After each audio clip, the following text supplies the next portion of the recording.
Dok, nagpapustiso ako pero one day ko lang sinuot. Di ko sinuot ng 1 year. Tas ginamit ko, di na kasya, masakit na. Bakit?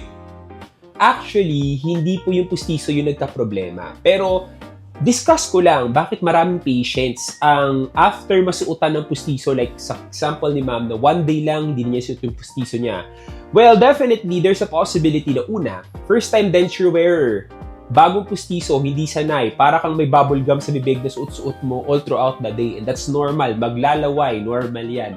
Singaw, normal yan. That's possible. Pero yung mga yan is pwedeng magkaroon ng adjustment.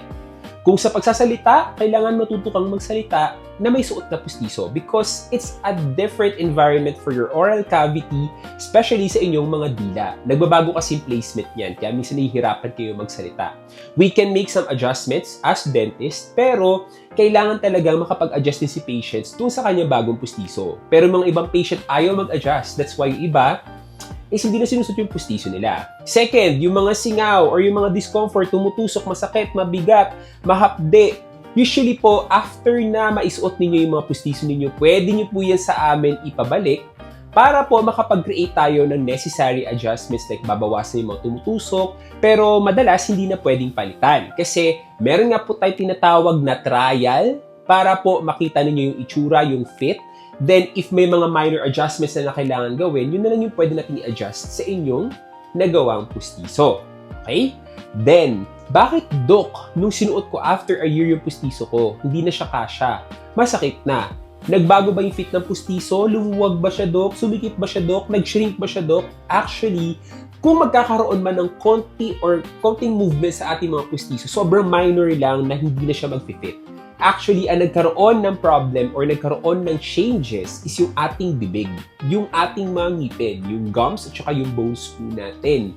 Nagmumove kasi yan, nag-recede, nagkakaroon ng resorption, nag-drift yung mga ngipin, umuusog yung mga ngipin, humihiga, yung muyuko, tumatagilid, nag-move palikod, paharap.